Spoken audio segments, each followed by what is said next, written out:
அன்பான இறைமக்களை, உங்கள் அனைவரையும் நம் ஆண்டவராகிய இயேசு கிறிஸ்துவின் நாமத்தினால் வாழ்த்துகிறேன்.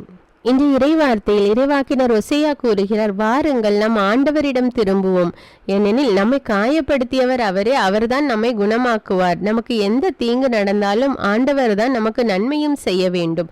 அதனால் எப்பொழுதும் நம் ஆண்டவரிடம் திரும்பி செல்ல வேண்டும். எனக்கு தீமை வந்துவிட்டது, ஒரு நன்மையான காரியம் கூட நடக்க மாட்டேங்கிறது என்று சொல்லி ஆண்டவரை விட்டு தூரமாக செல்வது தவறான செயல். எல்லா சூழ்நிலையிலும் நாம் ஆண்டவரோடு இருக்க வேண்டும். அப்பொழுது ஆண்டவர் நமக்கு உதவி செய்வார்.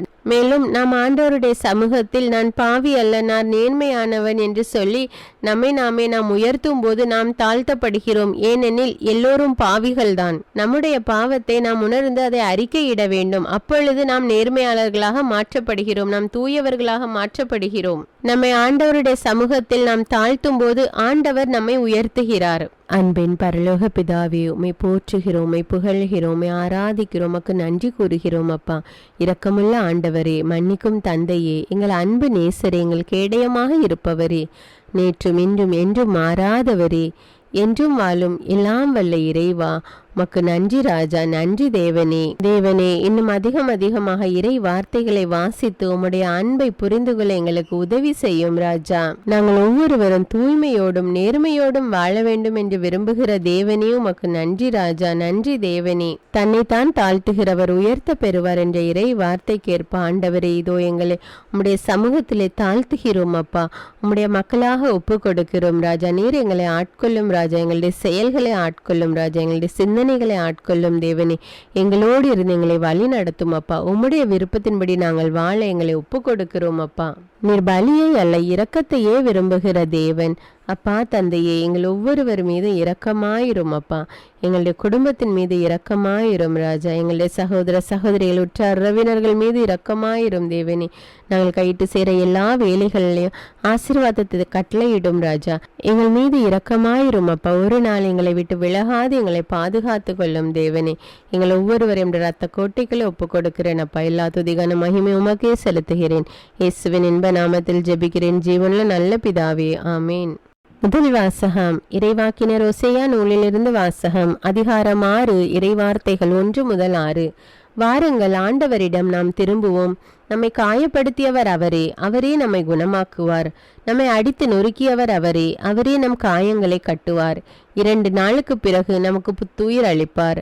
3ஆம் நாளில் நம்மை எழுப்பி விடுவார். அப்பொழுது நாம் அவர் முன்னிலையில் வாழ்ந்திடுவோம். நாம் அறிவடைவோமாக, ஆண்டவரை பற்றி அறிய முனைந்திடுவோமாக. அவருடைய புறப்பாடு புலரும் பொழுது போல் திண்ணமானது. மழை போலவும் நிலத்தை நனைக்கும் இளவேநீர் கால மாறி போலவும் அவர் நம்மிடம் வருவார் என்கிறார்கள். எப்ராஹிமே, உன்னை நான் என்ன செய்வேன்? யூதாவே, உன்னை நான் என்ன செய்வேன்? உங்கள் அன்பு கால நேர மேகம் போலவும் கதிரவனை கண்ட பனி போலவும் மறைந்து போகிறதே. அதனால்தான் நான் இறைவாக்கினர் வழியாக அவர்களை வெட்டி வீழ்த்தினேன். என் வாய்மொழிகளால் அவர்களை கொன்று விட்டேன். எனது தண்டனை தீர்ப்பு ஒளி போல வெளிப்படுகின்றது. உண்மையாகவே நான் விரும்புவது பலியை அல்ல, இரக்கத்தையே விரும்புகின்றேன். எரிபலிகளை விட கடவுளை அறியும் அறிவையே நான் விரும்புகின்றேன். இந்த ஆண்டவரின் அருள்வாக்கு. இறைவனுக்கு நன்றி. நற்செய்தி வாசகம். புனித லூக்கா எழுதிய தூய நற்செய்தியிலிருந்து வாசகம். அதிகாரம் 18, இறைவார்த்தைகள் 9 முதல் 14. அக்காலத்தில் நாங்கள் நேர்மையானவர் என்று நம்பி மற்றவர்களை இகழ்ந்து ஒதுக்கும் சிலரை பார்த்து இயேசு இந்த உவமையை சொன்னார். இருவர் இறைவனிடம் வேண்ட கோவிலுக்கு சென்றனர். ஒருவர் பரிசேயர், மற்றவர் வரி தண்டுபவர். பரிசேயர் நின்று கொண்டு இவ்வாறு இறைவனிடம் வேண்டினார். கடவுளே, நான் கொள்ளையர், நேர்மையற்றோர், விபச்சாரர் போன்ற மற்ற மக்களைப் போலவோ இந்த வரி தண்டுபவரை போலவோ இல்லாதது பற்றி உமக்கு நன்றி செலுத்துகிறேன். வாரத்தில் ஒரு முறை நோன்பிருக்கிறேன்.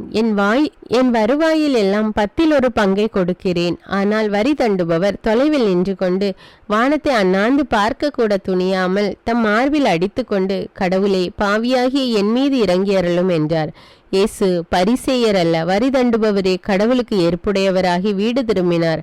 ஏனெனில் தம்மை தாமே உயர்த்துவோர் தாழ்த்த பெறுவர், தம்மை தாமே தாழ்த்துவோர் உயர்த்த பெறுவர் என நான் உங்களுக்கு சொல்கிறேன் என்றார். இது கிறிஸ்துவின் நற்செய்தி. கிறிஸ்துவே உமக்கு புகழ்.